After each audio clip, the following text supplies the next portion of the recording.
सुप्रसिद्ध नाटककार, श्रेष्ठ साहित्यिक श्री रत्नाकर मतकरी यांच्या संकल्पनेतून साकार झाला वंचितांचा रंगमंच अर्थात नाट्यजल्लोष. वाडी वस्तीतून राहणारी मुलं त्यांना स्वतःला त्यांच्या घरात व आजूबाजूच्या परिसरात जाणवणाऱ्या भेडसावणाऱ्या प्रश्नांवर स्वतः नाटिका लिहितात, बसवतात व सादर करतात. या नाटिकेच्या माध्यमातून ते स्वतःला व्यक्त करतात. मला सांगायला सगळ्यांना आवडेल जी 24 तास या वृत्तवाहिनीकडून जी अनन्य सन्मान हा पुरस्कार डॉक्टर संजय मंगो गोपाल सरांना मिळाला होता. तर त्यांनी असा विचार केला, हा जो पुरस्कार आहे हा वंचितांचा रंगमंच अर्थात नाट्यजल्लोष या विषयाकरता या उपक्रमासाठी मिळाला आणि तो माझ्या एकट्याचा पुरस्कार नाही, तर हा सगळ्यांचा पुरस्कार आहे आणि सगळ्यांपेक्षा जी कलाकार आहेत, जी वस्तीतली मुलं आहेत, तर तो त्यांचा पुरस्कार आहे. नमस्कार, मी संध्या धारडे. माणसे अवतीभोवतीची या चॅनलवर आपले सर्वांचे पुन्हा एकदा मनापासून स्वागत. आपणास माहीतच आहे की आपल्या भोवती असलेली सर्वसामान्य माणसं पण काही असामान्य काम करतात. त्यांची ओळख आम्ही आपल्याला या चॅनलच्या माध्यमातून करून देत असतो.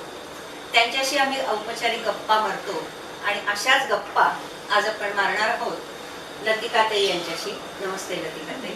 नमस्कार. अक्षताशी गप्पा मारणार आहोत आणि सुशांतशी गप्पा मारणार आहोत. आपलं तिघांचंही आमच्या चॅनलवर मनापासून स्वागत आणि धन्यवाद. आजच्या गप्पा सुरू करण्यापूर्वी मला एक हिंदी वाक्य आठवत आहे कि रंगमंच एक ऐसा साधन है कि जिसके माध्यम से हम समाज में बदलाव ला सकते हैं. खरंच म्हणजे रंगमंच हे समाजाच्या सांस्कृतिक सामाजिक बदलाचं एक प्रभावी माध्यम आहे असं मला वाटतं.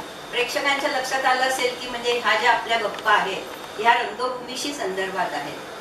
आतापर्यंत बऱ्याच जणांना प्रायोगिक रंगभूमी, व्यावसायिक रंगभूमी, संगीत रंगभूमी, बालनाट्यांची रंगभूमी असे रंगभूमीचे वेगवेगळे प्रकार माहिती आहेत. पण वंचितांचा रंगमंच अर्थात नाट्यजल्लोष ही संकल्पना खूप नवीन आहे आणि ह्या नवीन संकल्पनेची ओळख आपण आज आपल्या या तिघांच्या माध्यमातून करून घेणार आहोत. मुळात ही संकल्पना कशी निर्माण झाली, तिच्या मागे कोणती संस्था काम करते हे आधी आपण जाणून घेऊया.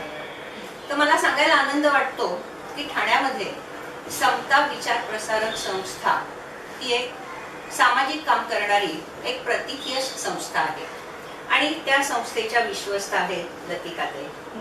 तर आपण आधी समता विचार प्रसारक संस्थेची थोडी माहिती घेऊया आणि अर्थातच आपण नंतर वंचितांचा रंगमंच नाट्यजल्लोष याकडे बोलूया.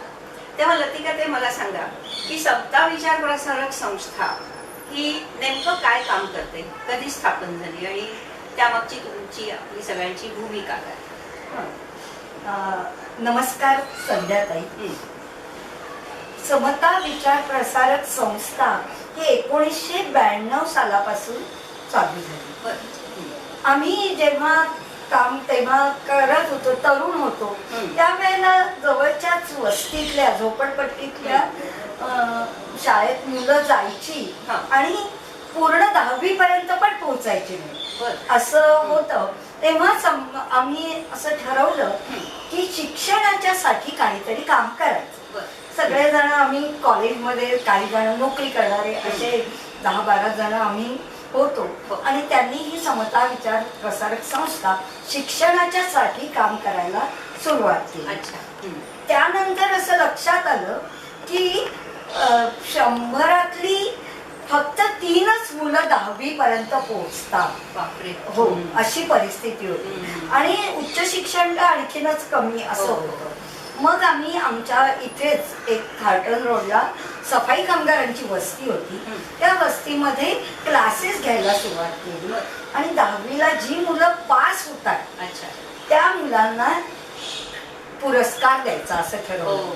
बघा, पास होण्याचं मोजमाप आपलं हे जे आहे की मार्क किती आहे 10वीला, कसे काय, तो हुशार मुलगा, ते नाही. आपले मोजमाप असं असायचं की कुठल्या परिस्थितीत हा पुढे गेलाय, हो. त्याची आई काय करते, शैक्षणिक वातावरण आहे की नाही घरात, आणि अशा ह्याच्यातनं तो जो पास झाला त्याला 30% 35% मिळो किंवा त्याला 95% मिळो, तर ते सगळे सारखेच आहेत. आम्ही असं म्हणायचं की माझ्या घरातला मुलगा जेव्हा 80% मिळवतो आणि वस्तीतला मुलगा 40% मिळवतो, तर त्यांची बरोबरीच आहे.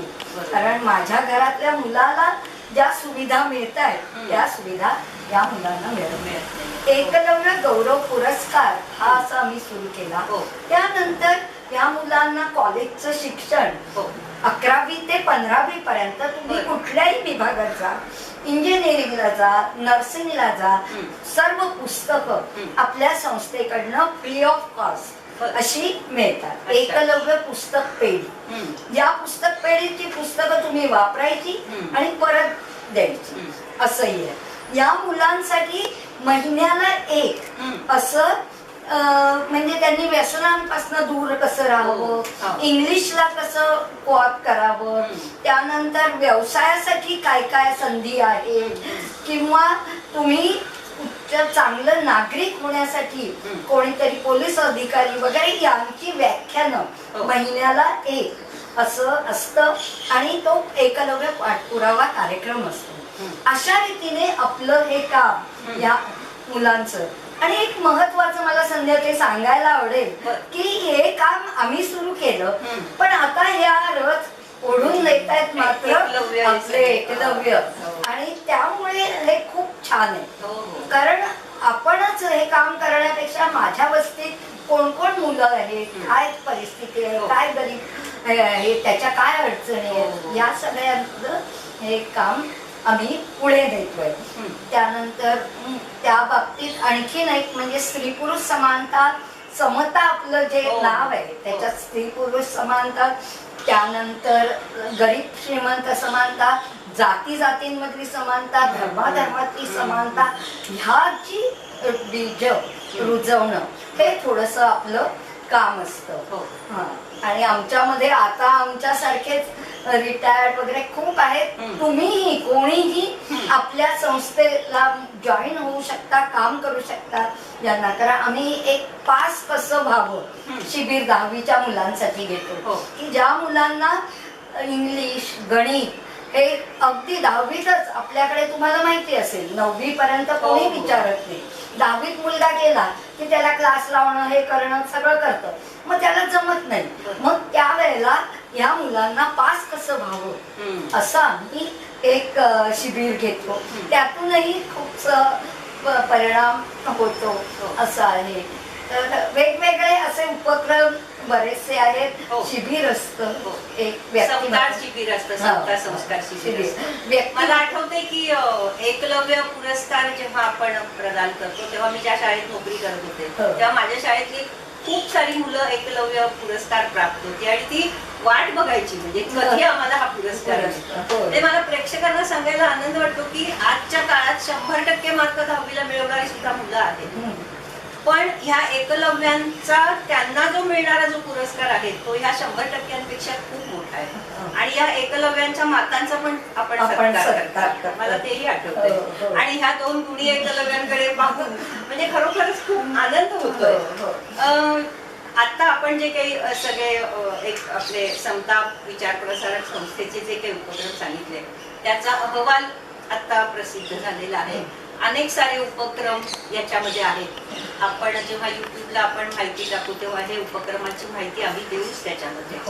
पण ह्या उपक्रमांपैकी मगाशी मी जो उल्लेख केला की वंचितांचा रंगमंच अर्थात नाट्यजल हा एक अतिशय महत्वाचा उपक्रम आपल्या संस्थेचा आहे. आणि त्याबद्दल मला ह्या दोघांकडनं ऐकायला आवडेल. तेव्हा अक्षता फर्स्ट तू तुझी आधी ओळख करून दे आणि तुझ्या नाट्यजल्लोषी कशी संबंधित आहेस ते सांगशील. तर नमस्कार, माझं नाव अक्षता दंडवते. समता विचार प्रसारक संस्थेचे मी कलाकार आणि कार्यकर्ता. 2014 साली मला आठवतंय लतिका मॅडम आणि हर्षलता मॅडम दोघे आमच्या शाळेमध्ये आलेल्या. मी तेव्हा 6वीला होते बरं. आणि तेव्हा शाळेमध्ये असं समजलं की काहीतरी नवीन करायचंय, नाटिका आहे. तेव्हा नाटक काय असतं काहीच माहिती नव्हतं. मग नंतर समजलं ज्येष्ठ रंगकर्मी रत्नाकर मतकरी आहेत, संजय मंगला गोपाल, हे दोन्ही एकत्र आले आणि त्यांनी विचार केला की वस्तीमधल्या मुलांनाही व्यक्त होता आलं पाहिजे, त्यांचे विचार त्यांना मांडता यायला पाहिजे. त्यांनी पुढे येऊन समाजापुढे त्यांचे विचार मांडावे, त्याने त्यांचा आत्मविश्वास वाढेल आणि समाजात एक स्नान निर्माण होईल त्यांचं. त्यासाठी वंचितांचा रंगमंच अर्थात नाट्यजल्लोष त्याची उभारणी झाली. तर याच्यामध्ये सुरुवातीला ठाण्यामध्ये एक 20 ते 24 गट होते, ते सगळे एकत्र आले. मग ह्या गटामध्ये विषय कुठला घ्यायचा किंवा नाटक म्हणजे काय, लेखन काय असतं, दिग्दर्शन काय असतं याची कोणालाच काहीच आयडिया नव्हती. सगळ्यांनी एकत्र मिळून नाटिका लिहिणं, नेपथ्य, त्यानंतर प्रॉपर्टी, म्हणजे एकत्र केलेलं मंथन आपण म्हणून असं सगळेजण मिळून आम्ही करतो. आणि इथे स्वतःच आपण कलाकार असतो, स्वतःच दिग्दर्शक असतो, स्वतःच नाटिकाही लिहितो. तर तेव्हा नवीन होतं आणि काहीच आयडिया नव्हती. मग काय करायचं गटबांधणी कशी करायची. तेव्हा आमचे हे सिनियर सगळे कार्यकर्ते आमच्यासोबत होते, जे आमच्याही पेक्षा जास्त उत्साही होते. तर त्याच्यामध्ये संजय मंगला गोपाल आहेत, आपल्या संयोजिका हर्षदा बोरकर आहेत, त्याच्यानंतर लतिका मॅडम आहेत, हर्षलता मॅडम, या सगळ्यांनी आम्हाला एकत्र केलं. आम्ही अगदीच तेव्हा लहान मुलं होतो, म्हणजे मी 6वीला होते, मग माझ्या ग्रुपमधले पण बरेच जण 8वी 10वी पर्यंतचे होते. सो जी मुलं शाळेत जाणारी होती ती लोक सगळे संध्याकाळी भेटायचे, आम्ही संध्याकाळी प्रॅक्टिस करायचो. पहिला दिवस झाला, दुसरा दिवस झाला, चौथ्या दिवशी मुलं गायब. आम्हाला आला कंटाळा. मग मॅम वगैरे ह्यांनी थोडा विचार केला आणि मग नेक्स्ट डे पासून ते खाऊ आणायला लागला. त्या खाऊच्या आनंदाने मुलं जमायला लागली आणि तो वडापाव पावला. आम्ही एकत्र भेटायला लागलो आणि आजूबाजूचे शेजारचे पण मित्रमंडळी यायला लागले. घरच्यांचं पण नवीन काहीतरी करतात ते तर करू देत मुलं, अशा पद्धतीने ते चालू होतं. परत दुसरीकडे जी मुलं सकाळी गाड्या पुसायला वगैरे जात होती ते सिनियर होते आमच्यापेक्षा. मग ते सगळेजण सकाळी 6 वाजता भेटायचे आणि सकाळी 6 वाजता त्यांचा एकत्र गट भेटायचा. मग त्यावरती विषयांची चर्चा वगैरे व्हायची. त्याच्यानंतर कळव्याची रात्रशाळा आहे, तिकडचा एक गट असायचा की दिवसभर मुलं काम करतात आणि संध्याकाळी शाळेत येतात. तर मग त्यांच्यासाठी अगेन वेळ काढणं खूप कठीण होतं. मग त्या सगळ्यांचा ग्रुप अगदी रात्री भेटायचा आणि रात्री सगळं डिस्कशन करायचं. सो आता गटबांधणी झाली, मग आता नाटक करायचं कसं हा मोठा प्रश्न. मग त्याच्यामध्ये आता तुम्ही व्यक्त होणं हे गरजेचं आहे. म्हणजे नाट्यजल्लोषचं महत्वाचं मुळच हे आहे की तुम्ही व्यक्त व्हा आणि महत्वाचं म्हणजे तुम्ही माणूस बना. त्या समाजामध्ये सध्या महत्वाची गरज आहे आपण व्यक्त होणं आणि माणुसकीची. तर आजूबाजूला आपल्या काय घडतंय हे या मुलांना माहिती होतं. म्हणजे वस्ती आहे, मग वस्तीमधले आपले प्रश्न आहेत. मग कोणी शाळेला नाही जाते, तर कोणाच्या घरी अभ्यास नाही होते, दप्तराचं ओझं लहान मुलांना वाटायचं, मग लहान मुलांनी दप्तराचं ओझं हा विषय घेतला. त्याच्यानंतर मोठ्यांना बेरोजगारी आहे, तर मग आम्हाला बेरोजगारी आहे, मग हा विषय मांडला. म्हणजे सगळे कठीण परिस्थितीमध्ये आहेत. मुलं ही नाटक नव्हती करत, नाटकामध्ये त्यांचं खरं स्वरूप जे आहे, खरं आयुष्य जे घडतंय ते प्रेझेंट करत होते आणि ते उत्तमरित्या मांडत होते. आणि हे करताना आम्हाला कोणी चूक आहे कोणी बरोबर आहे हे नाही दाखवलं. तुम्हाला मनातली गोष्ट मांडायची. म्हणजे एखाद्या वेळेस मी माझी मनातली गोष्ट सांगते कोणाला की कोणी चूक बरोबर नाही सांगू शकत. माझे विचार मांडते. मग आमचे सिनियर्स असायचे, विचार आमचे असायचे, पण त्याची मांडणी कशी असेल, ती प्रभावी किती छान होऊ शकेल ह्याच्यासाठी मदतीसाठी आमचे सिनियर्स असायचे, काही टॅग नंबर असायचे. मग त्यांची मदत आम्हाला व्हायची. मग आयुष्यातले रोजचे प्रश्न आणि त्याच्यातून एक उभारलेलं नवीन नाटक. सो ही कन्सेप्ट पहिल्या वर्षी झाली. मग साधारण 20 ते 25 गट होते वेगवेगळ्या विभागातले. मग प्रत्येकाचा नवीन प्रश्न आणि त्याच्यावरती मग नाटिका सादर झाला. सो त्याच्या पुढच्या वर्षी आता आपण प्रश्न बोलले, मग आता ह्याच्यावरती आता उत्तर शोधा. मग मुलं कामाला लागली, आता प्रश्नांवरती उत्तर शोधायचं. मग प्रश्न जे आले होते पुढे ते व्यसन आहे, त्याच्यानंतर स्त्री शिक्षण आहे, पाण्याची टंचाई आहे, मग जसं म्हणाले दप्तराचं ओझं आहे, त्याच्यानंतर बेरोजगारी, शैक्षणिक भेदभाव आहे, घरातील भेदभाव, हे बरेचसे विषय पुढे आले. आणि त्याच्यानंतर आता आम्ही उत्तर शोधायला लागलो. मग आपल्या परीने मुलांनी दप्तराचं ओझं मग ते कसं करायचं, मग ते नाटकामध्ये मांडलं की आम्ही शिक्षकांशी बोलतो, मग वेगवेगळ्या इमॅजिनरी स्टोरीज केल्या, त्याच्यानंतर भेदभाव जर आहे तर मग घरच्यांची समजूत काढणं, किंवा शिक्षक असतो तो प्रत्येकाने आपापल्या वेने आन्सर शोधले. आणि दुसऱ्या वर्षी आपण मग समस्या का समाधान या विषयावरती काम केलं. सो त्याच्यानंतर काही वर्षानंतर आता जी लहान मुलं होती ती मोठी झाली, सो आपण मोठ्या विषयांवरती काम करायला लागलो, जसं की संविधान आहे, त्याच्यानंतर मनोविकास आहे, त्याच्यानंतर अजून आम्हाला समजलेले गांधी अभिव्यक्ती हे आपण लॉकडाऊनमध्ये केलं. सो अभिव्यक्तीमध्ये तुम्ही कुठल्याही वेने व्यक्त व्हा, मग ते तुम्ही स्वतःचे प्रॉब्लेम तुम्हाला व्यक्त करायचे असेल तर ते व्यक्त करा, सामाजिक असेल तर सामाजिक, आणि मानसिक असेल तर मानसिक. मग तुम्ही प्रत्येक विषयावरती व्यक्त व्हा, कारण व्यक्त होणं हे खूप गरजेचं आहे. आणि जसं आपण लॉकडाऊनमध्ये बघितलं खूप प्रॉब्लेम्स होते, प्रत्येकाने व्यक्त झाल्यामुळे आपण हलके झालो. सो बऱ्याच विषयांना हाताळलं गेलं आणि तेवढा मुलांचा अभ्यास झाला. ह्याचा महत्त्वाचा एक म्हणेल आपल्याला फायदा असा झाला की मुलं पुस्तकं वाचायला लागली, अभ्यास करायला लागली, आणि ह्याचा पर्सनल लाईफवरती तेवढाच फायदा झाला आहे. म्हणजे आता जर मी इथे आहे तर ऑफकोर्स संस्थेमुळे आहे. माझी पहिली ओळख संस्थेची झाली होती आणि आता 10 वर्ष झाले मी संस्थेशी जोडलेली आहे. तुझ्याशी गप्पा मारायला मला अजून आवडेल, पण आपण जरा सुशांतकडे मध्ये येऊया. म्हणजे खरंच तू केवढी भाग्यवान आहे की रत्नाकर मतकरींसारखं उत्तुंग व्यक्तिमत्व तुझ्या शाळेत आलं आणि तू सांगलीमध्ये त्यांच्या संपर्कात आलीस, आणि तुझ्या व्यक्तिमत्वामध्ये घडलेला बदल तिचं बोलणं ऐकत असताना मला असं वाटतं प्रेक्षकांना पण जाणवत असेल की आजच्या काळामध्ये व्यक्त होणं, आणि तेही नाटकाच्या माध्यमातून, संवादाच्या माध्यमातून, हे खूप मोठं आहे. म्हणजे मला मगाशी परत एक आठवलं की समजा आपण असं मानलं की मानवी वर्तन हा जर अभिनय असेल तर त्याच्या असणारी भोवताची जी परिस्थिती आहे तो एक मोठा रंगमंच आहे, आणि त्या रंगमंचावर तुमच्यासारखे एकलव्य छानपैकी बागडत आहे, मनसोक्त व्यक्त होत आहे. तर सुशांत, तुझा अनुभव काय आणि तू कसा जोडला गेलास ह्या नाट्य जल्लोषी? माझं जर विचार केला तर मी एका सर्वसामान्य कुटुंबातून आलेलो, आणि माझं खेड्यातून माझा प्रवास सुरू झालेला.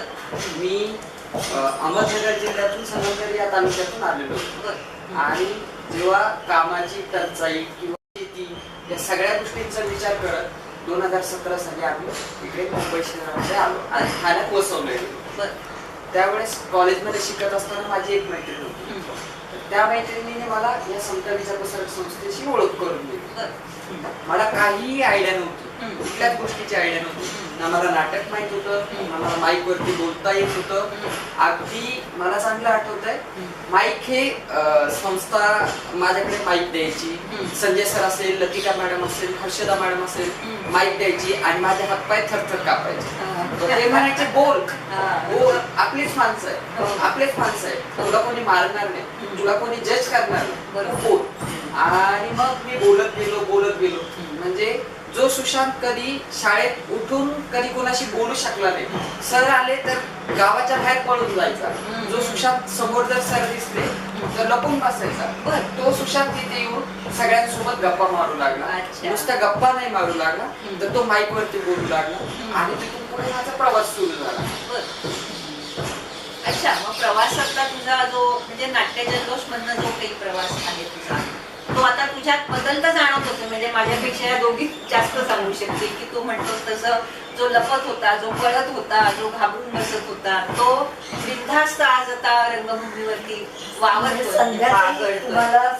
मला सांगायला आवडेल की सुशांत आता वकिलीचा अभ्यास करतो. म्हणजे वकिलाला तर बोलण्याशिवाय पर्याय उभं राहायला पाहिजे. त्यामुळे आपण म्हणतो ना की म्हणजे रंगमंच हे एक साधन आहे की एक तुम्हाला तर म्हणजे माध्यम तर आहेच व्यक्त होण्याचं, आणि एक उपजीविकेचं पण साधन रंगमंच हे होऊ शकतो. आणि रत्नाकर मतकरी असं म्हणायचं की म्हणे रंगभूमीवर जे आपण वावरतोय ते रंगभूमी, जग ही रंगभूमी हे शेक्सपियरने सांगितलेलं हेच खरं आहे. आणि हेच स्लम थिएटर आपलं, म्हणजे आपली जी ही आहे त्या स्लम थिएटर मध्ये या रंगमंचावर तुम्हाला मेकअप करायचा नाहीये किंवा काही नाही, तुम्ही आहात तसेच न टाळत. आणि दुसरी गोष्ट म्हणजे एक मला सांगायला आवडेल तुम्हाला हो. की लिखित नाटक म्हटलं हो. की लिखित संहिता, हो त्याशिवाय नाटक होत हो. नाही. बरोबर ना? मतकरी नाही ही लिखित संहिता वापरायची नाही, बर अजिबात नाही. आणि हा. त्यामुळे ही मुलं सगळी बसायची अच्छा. आणि ते नाटक लिहायचे. बर आणि इतकं उत्कृष्ट म्हणजे हो. तुमचे नाटककार काय लिहितील, हा. इतके सुंदर नाटक हो. तयार झाली. म्हणजे मला हो, हो. हा 10 वर्षाचा अनुभव इतका छान आहे हो. की खरंच या मुलांमध्ये संवाद सगळे हा. आणि त्यामुळे ते पाठांतर करावे लागत नाही यांना. ही सगळ्यात मोठी गोष्ट आहे की ते स्वतः लिहिलं असल्यामुळे त्यामुळे- त्याच्यात कमी जास्त करण्याचं त्यांना त्यांना स्वातंत्र्य आणि माहिती आहे काय आहे. हो. त्यामुळे हो. इतकं छान ते नाटक होतं. हो. म्हणजे दारूचा प्रश्न अच्छा. हा आम्ही 1 वर्ष घेतला होता आणि प्रत्येकाच्या घरातला अनुभव होता. हो. कोणाच्याही घरात दारू नाही असं नाहीच हो. होतं, सगळ्यांच्या घरातला प्रश्न. आणि त्यामध्ये त्यांनी कसे उत्तर, आई कशी आपली हे करते, ताई कशी पुढे जाते, भावाला कसं सांभाळायचं व्यसनापासून, असे सगळे उत्तर हे खूप महत्वाचं आहे. खरंच. त्यांनी स्वतः काढणं, हो हे करणं. बरोबर. त्यामुळे असं आम्हाला नेहमी वाटतं की असंच असलं पाहिजे, कुठलेही प्रश्न आपणच सोडवले पाहिजे असं याच्यासाठी आपण उभं राहिलो. हा अक्षता, मगाशी आपण बोलत होतो तर तू म्हणालीस की स्लम थिएटर आपल्या पूर्ण भारतामध्ये फक्त आपल्या ठाण्यातच Yes. मला असं वाटतं आहे. हो नाही का, म्हणजे तुझा अनुभव आणि तू प्रत्यक्ष त्यात काम करतेस. येस. तर त्या संदर्भात मला तुझ्याकडनं ऐकायला आवडेल की So- जगात आणखीन कुठे आहे का?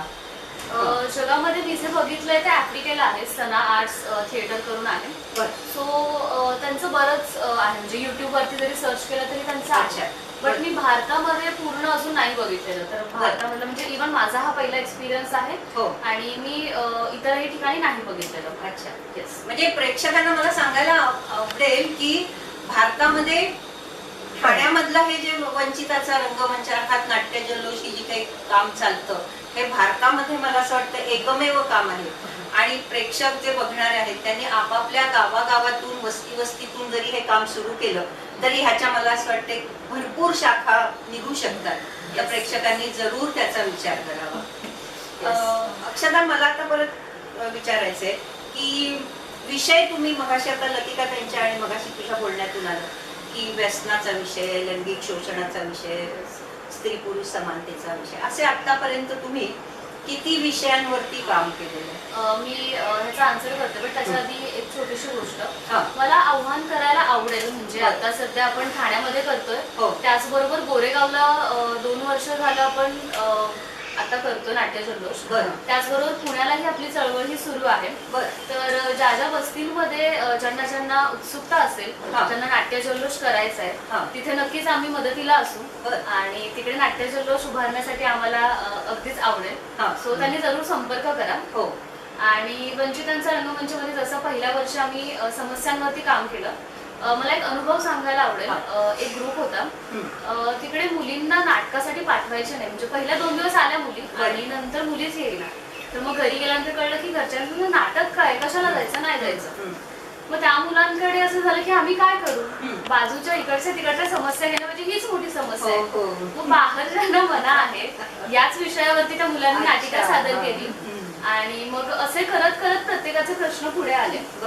सो पुढच्या वर्षी अगेन त्याच्यावरती काम केलं. आणि जसं मी मगाशी म्हटल्यानंतर मोठे आपण विषय हाताळले. मग त्याच्यामध्ये स्वातंत्र्य आहे, त्याच्यानंतर भेदभाव आहे, तृतीयपंथीय आहे, समानता आहे, संविधान आहे. सो बऱ्याच विषयावरती काम केलं. गांधींचे विचार आहेत.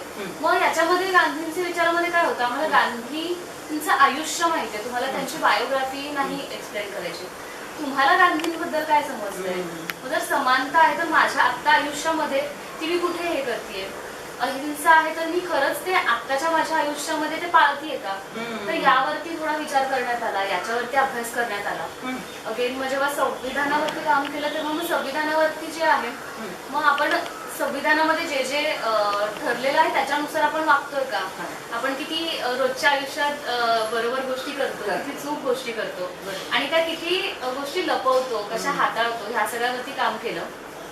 त्याचबरोबर मनोविकास होतं. सो हा विषय सगळ्यांसाठी नवीन होता. म्हणजे गांधीजींबद्दल पुस्तकात वाचलंय, संविधान आपण रोज शाळेत वाचतो, बट मनोविकास हे नवीन होतं. मग डॉक्टर आनंद नाडकर्णी IPH यांच्यासोबत हे झालं आणि सगळ्यांनी एकत्र बसून मनोविकास यावरती चर्चा केली आणि प्रत्येकाने एक एक विषय निवडला. आणि मग त्यावरती मग प्रत्येकाला काय काय प्रॉब्लेम्स आहेत, त्याचं सोल्युशन कसं असतं, आपण काम कसं करायचं, मग डिप्रेशन आहे त्याच्यानंतर, किंवा विसरण्याचं एन्झायटी आहे, किंवा विसरण्याचा आपल्याला त्रास असो, बरेच असे विषय होते. किंवा त्याच्यामध्ये आपण एखाद्या गोष्टीला लपवून ठेवतो, हाही एक मनोविकास आहे. तर बऱ्याच विषयांवरती असं काम करण्यात आलं आणि आता आपल्याला 10 वर्ष झाली आहेत.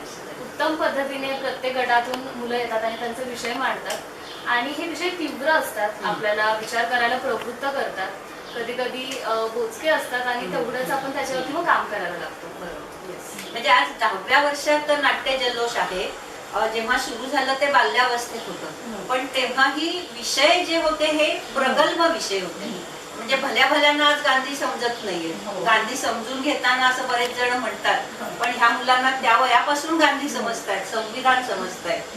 मला असं वाटतं की थोडी टीकात्मक माझं बोलणं होईल, पण बालनाटकं जी आपण रंगमंचावरती पाहतो त्या बालनाटककारांनी सुद्धा असे काहीतरी विषय की म्हणजे डोरेमॉन किंवा काय ते हॅरी पॉटर पेक्षा थोडंसं वेगळं आणि मुलं हे पचवू शकतात.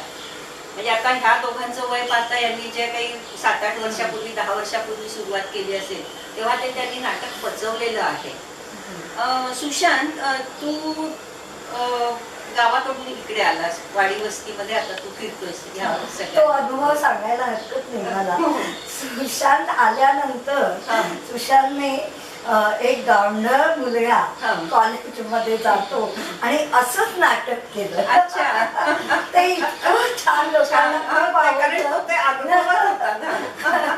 आणि खरं मला ते आठवत आहे. पहिल्याच वर्षी इतकं सुंदर फोटोज असतील तर नक्की मला असं सांग की हे जेव्हा तुम्ही नाटक लिहिता किंवा नाटकाची चर्चा करता किंवा वस्तीमधले जेव्हा तुम्ही प्रश्न घेता तेव्हा वस्तीतल्या लोकांचा तुम्हाला प्रतिसाद कसा असतो? हा प्रतिसाद प्रत्येक वेळेस संमिश्र असू शकतो आणि प्रत्येक वेळेस संमिश्रच मिळतो. सगळ्यात पहिली गोष्ट म्हणजे जेव्हा आम्ही वस्तीत जातो तर वस्तीतल्या लोकांचा सुद्धा विरोधाला आम्हाला सहन करावं लागतं की काय बाबा आमच्या चाळीत आले तुम्ही आणि काय धिंगामस्ती करतात. त्यानंतर त्यांना कळतं की अरे हे मुलं बाहेरून येतात, त्यानंतर इथे काहीतरी नाटकाचा प्रयोग करतात किंवा काहीतरी सगळ्यांशी बसून चर्चा करतात. हे फक्त उन्हाळगिरी करत नाही, सगळे गोल करून बसतात, काहीतरी चर्चा करतात.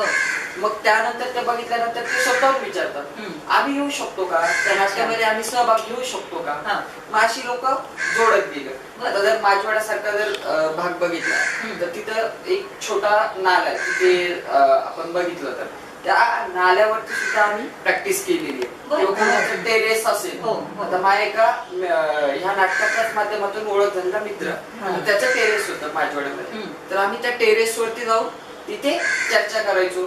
मग आई वडिलांनी सपोर्ट केला की अरे आपला मुलगा काहीतरी चांगलं करतोय, ठीक आहे. आणि सुरुवातीला आई वडिलांना पण कळत नाही की चाललंय काय, पण जेव्हा कळतं की अरे आपल्या मुलाला काही येत नव्हतं पण तोच मुलगा जो घरी बसून गेम खेळतोय तो नाटकाच्या माध्यमातून स्टेज वरती जातोय, तर मग लोक सपोर्ट करायला लागतात आणि तो सपोर्ट पुढे वाढत वाढत जातो.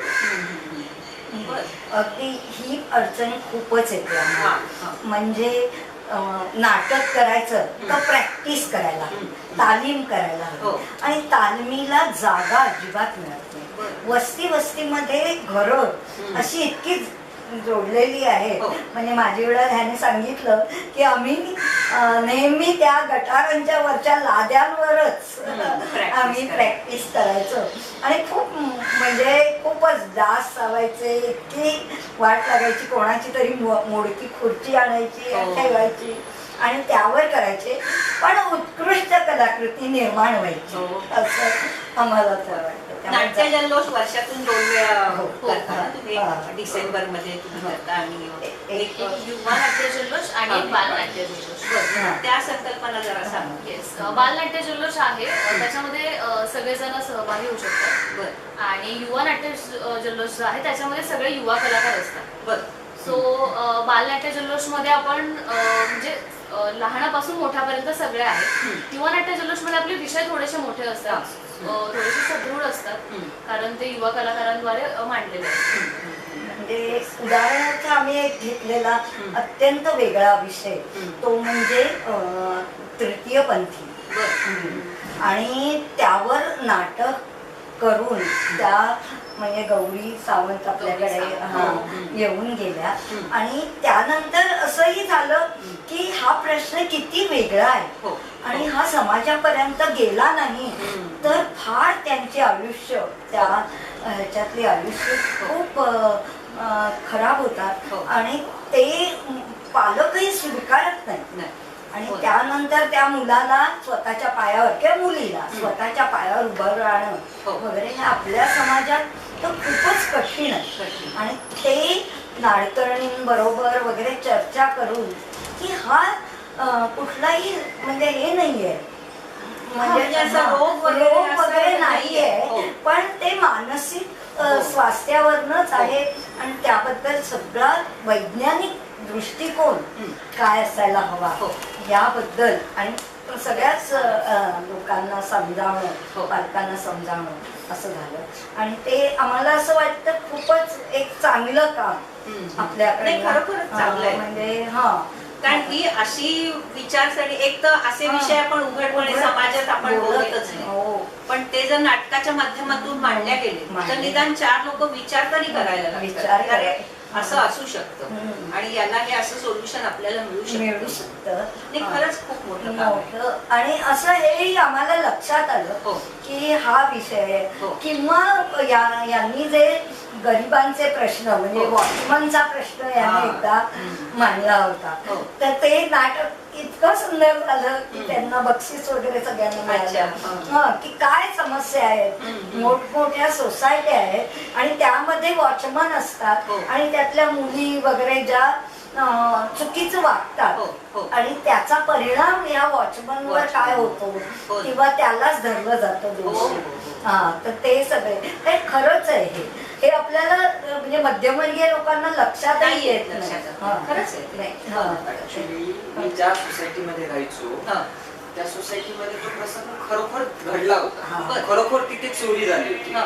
चोरी झाल्यानंतर घरी काहीतरी त्यांचं फॅमिली मॅटर होतं आणि ती जी महिला होती तिनेच ते जे काही दागिने होते ते लपवून ठेवले होते. आणि नंतर एक डुप्लिकेट चावी बनवून एक चावी वॉचमन कडे दिली होती आणि एक डुप्लिकेट चावी बनवून ती स्वतःकडे ठेवली होती. आणि ती चावी वॉचमनची चावी सुद्धा तिने घेतली होती. आणि नंतर असं झालं की ती चावी वॉचमन कडे असल्यामुळे तिला आरोप करणं सोपं गेलं की या वॉचमननीच माझं घर खोललं असेल आणि ती चोरी केली असेल. पण तो वॉचमन त्यात नव्हता, सहभागी नव्हता.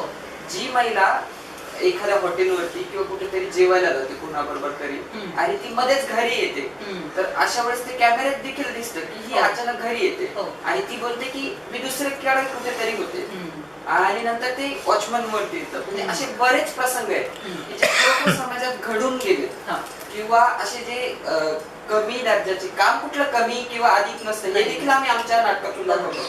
पण समाजाच्या दृष्टीने जेव्हा कमी दर्जाचं काम असतं तर त्या कमी दर्जाचं साफसफाई करणारा व्यक्ती असेल तर ते त्याच्यावरती येतं, जर हाऊसकीपर असेल तर ते त्याच्यावरती येतं, वॉचमन असेल तर त्याच्यावरती येतं. आणि ही दरी कुठेतरी कमी झाली पाहिजे किंवा समानता वागणूक मिळाली पाहिजे यासाठी आम्ही नाटक बसवतो आणि मग ती पुढे लोकांपुढे मांडतो.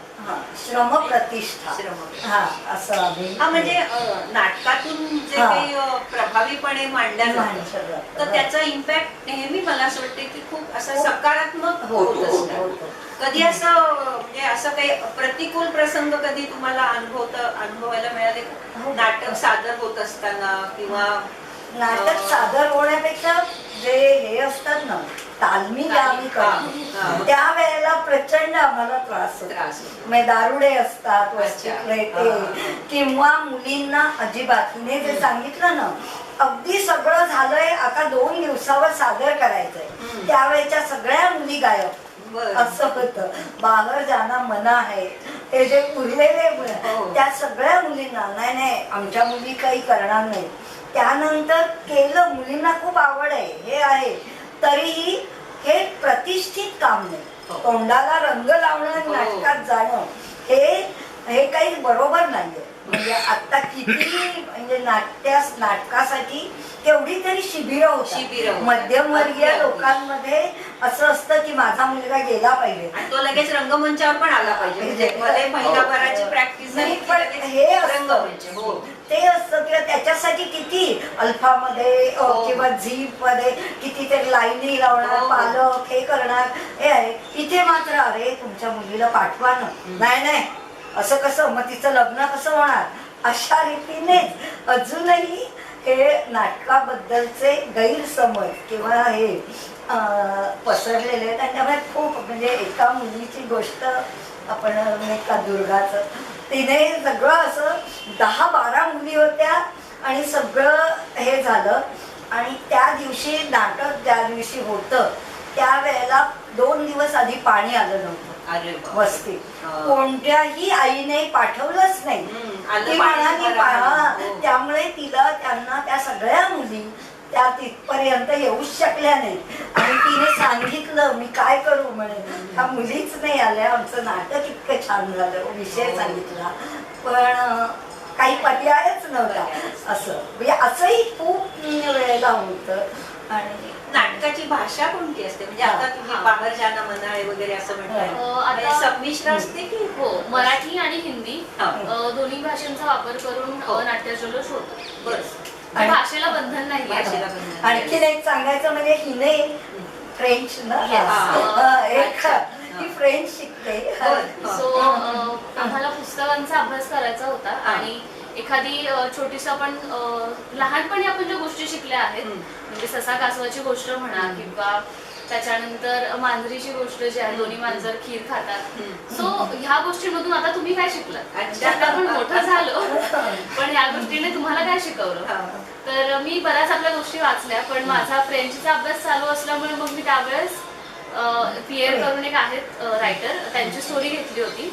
सो ते त्याच्यामध्ये नक्की आपण आपलं आयुष्य कसं हे करतो आणि आपल्या अपेक्षा कशा असाव्यात ह्यावरती ती पूर्ण गोष्ट होती. एका लहान मुलाची गोष्ट होती जो त्याच्या आजोबांकडून गोष्टी ऐकत नसतो आणि मोठा होऊन पायलट झालेला असतो आणि एका ठिकाणी तो हरवतो आणि तिकडे मग त्याचं आयुष्य तो जगतो. अच्छा. सो आपणही आपल्या आणि त्याच्यानंतर जे काही होतं ते चांगल्यासाठी होतं, अशा पद्धतीने आहे. मगाशी तुम्ही एक प्रश्न विचारलात काय काय ऑप्टिकल्स येतात. सो त्यातलं एक महत्वाचं म्हणजे घरच्यांचं असं असतं की अच्छा ठीक आहे, 1 वर्ष केलं, 2 वर्ष केलं, आता 3ऱ्या वर्षी तरी तू बाहेर करशील, म्हणजे प्रायोगिक नाटक करशील किंवा टीव्हीवरती येशील. तर रत्नाकर मतकरी यांनी महत्वाचं सांगितलेलं आम्हाला, इकडे तुम्हाला व्यक्त व्हायचंय, म्हणजे ही आपली आपण म्हणू फॅक्टरी नाहीये तुमची इथे की तुम्हाला इकडे येऊन लगेच आम्ही काम बघू. मुळात तुम्हाला माणूस काय असतं हे शिकायचं आहे, व्यक्त व्हायला शिकायचं. त्यामुळे रत्नाकर मतकरींचं हे उद्दिष्ट जे होतं ते आहे. मग त्याचाच पुढे हे होतंय. आणि इकडे आता आपण बघतोय की म्हणजे एकानंतर एक, आता आम्ही लहान होतो, आम्ही मोठे झालो, त्याच्यानंतर नवीन येतील, तर मग एकलव्याचे जे स्टुडंट असतात ते आता पुढच्या वेळेस येतो. तो वंचितांचा रंगमंच हा नेहमी सगळ्यांसाठी खुला असेल आणि इथे हे नक्कीच विषय मांडले जातील. म्हणजे मला रंगमंचातर्फे मला एक आव्हान करावं असं वाटतं की म्हणजे प्रेक्षकांमध्ये कुणी जर असे समाजसेवक असतील किंवा कुणी नगरसेवक वगैरे हा जर व्हिडिओ बघत असतील तर ह्या ज्या वस्तीतून ह्यांना जी प्रॅक्टिससाठी जी जागा मिळत नाही तर ती उपलब्ध करून द्यावी असं मी ह्या रंगमंचातर्फे मी प्रेक्षकांना आवाहन करते की खरोखरच आज ह्याची गरज आहे, समाजामध्ये ही गरज आहे. आणि एवढ्या सगळ्या प्रतिकूल परिस्थितीतून वाट काढत हा रंगमंच फुलतोय, चांगल्या पद्धतीने म्हणजे बहरतोय. तर ह्या रंगमंचासाठी आपल्या सर्वांच्या तर आमच्या शुभेच्छा आहेतच. सुशांत, मला सांग की आता तू रंगमंचावरती काम करतोयस किंवा एक वेगळ्या प्रकारच्या रंगमंचावरती काम करतोयस, तर समाजातली जे इतर आता तू वकिली करतोयस, तर मगाशीच तू म्हणालास की एका केससाठी तू याला जाऊन आलास म्हणून पोलीस स्टेशनला वगैरे जाऊन आलास, तर तिथे कुणीतरी तुला कधीतरी ओळखणारं कुणी असेल किंवा नसेल, पण जेव्हा तुला ओळखणारे लोक तुझ्या अवतीभोवती आहेत, तर तू हे जे काही वेगळं काम करतोयस म्हणजे रंगमंचावरचं, तर त्या लोकांचा तुझ्याकडे बघण्याचा दृष्टिकोन कसा असतो? सुरुवातीला लोकांचं असं असतं की अरे तू नाटक करून पैसे कमवू शकतो का? अच्छा. किंवा मला पहिला प्रश्न विचारला जातो, अरे तू नाटक करतो ना, मग त्याच्यातून तुला पैसे भेटत असेल. आणि असंही बोलतात की जर टीव्ही सिनेमाला लाख रुपये भेटतात, तुला हजारामध्ये तरी पैसे भेटत असतील. बरोबर. मग त्यांना समजून सांगावं लागतं की आमची ही नाटकाची फॅक्टरी नाही, पैसे कमावण्याचं साधन नाही, बरोबर. आम्हाला व्यक्त होण्याचं साधन दिलंय, आम्ही व्यक्त होतो, आमचे प्रश्न प्लस आमच्या आजूबाजूचे प्रश्न असं मिळून सगळं आम्ही मांडण्याचा प्रयत्न करत असतो. मग हा गैरसमज त्यांना फोडून काढावा लागतो की पैसे कमवण्याचं साधन नाही.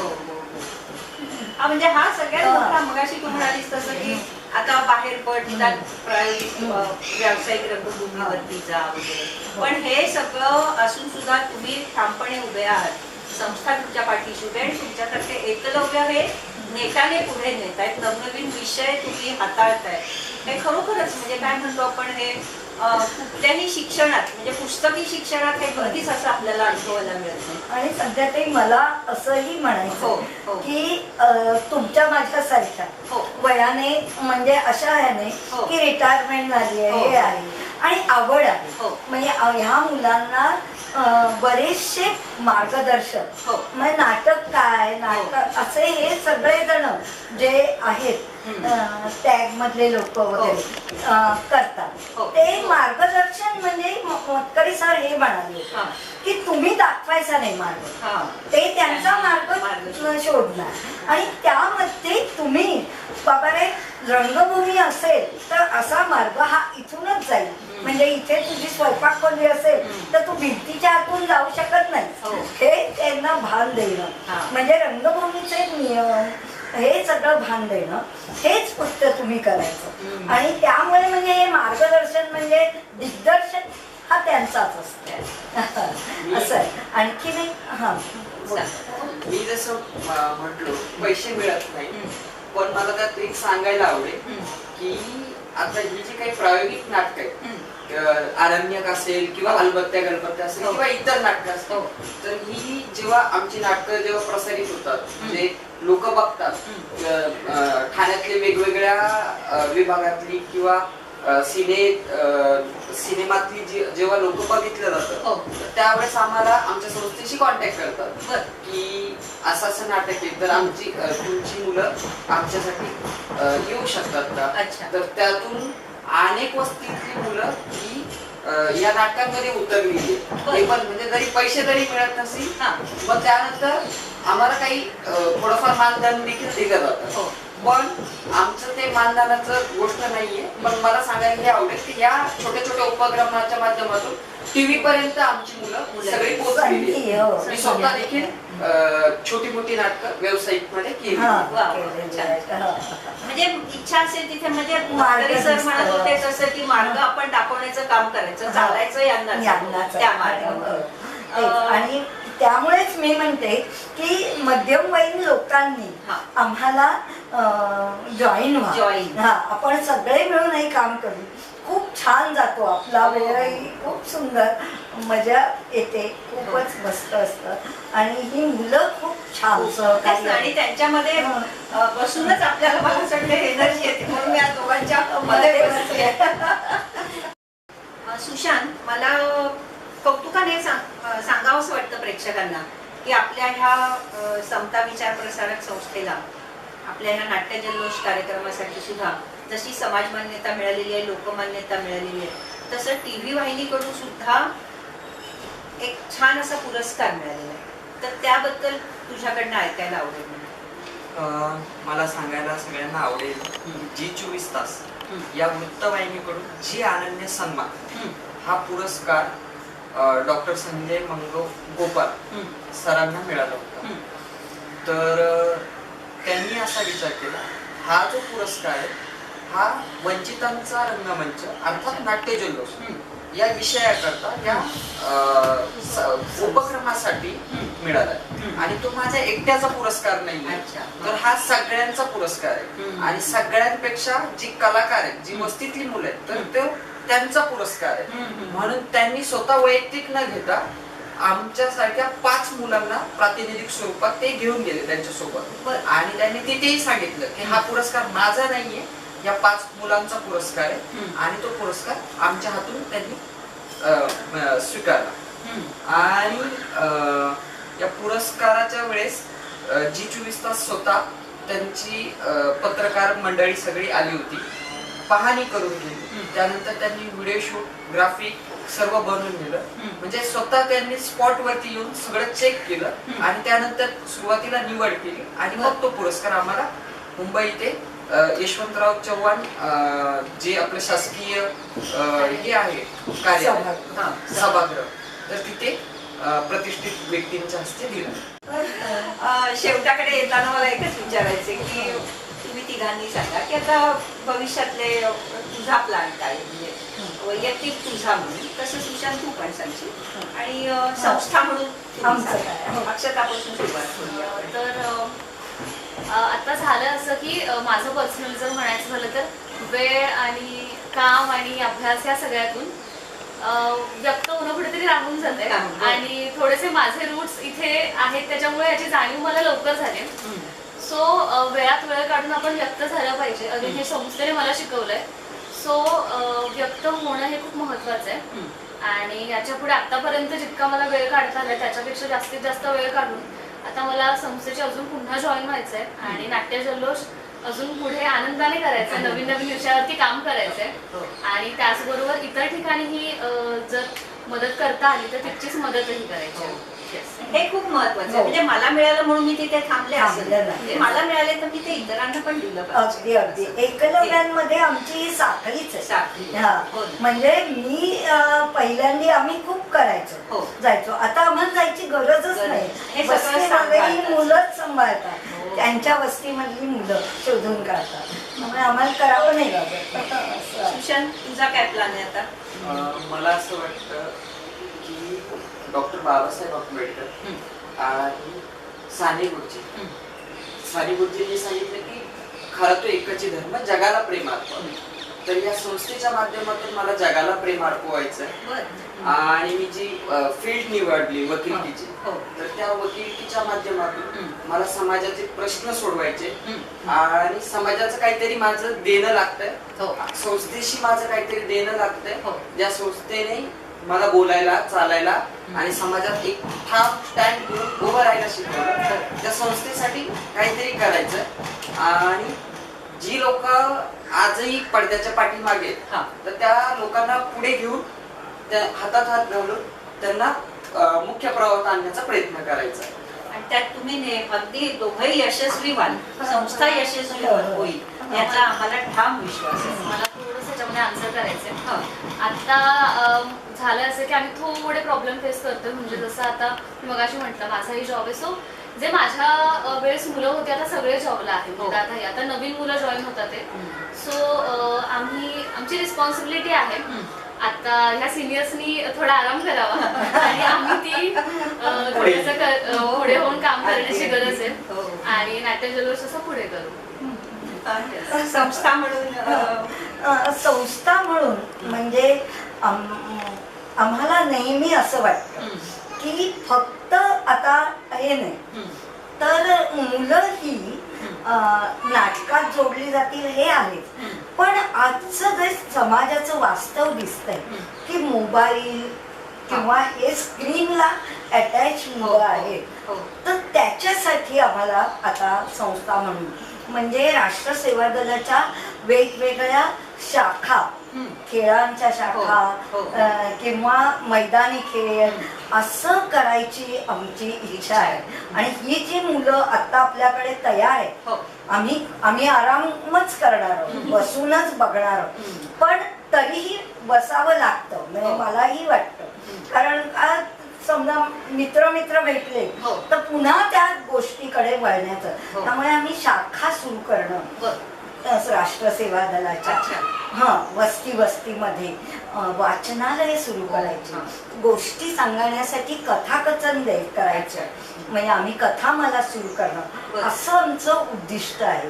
येऊर भागात वगैरे आमचे खूप छान संपर्क आहे. त्यामुळे आणि तुम्हाला माहिती पहिल्या वर्षी आम्ही येऊरची समस्या दवाखाने नव्हते तिथे. त्यावेळेला मी पहिल्या वेळेला हा प्रश्न मांडला आणि तुम्हाला सांगायला मला अभिमान वाटतो की तिकडे दवाखाना आणि बस पण वाढल्या.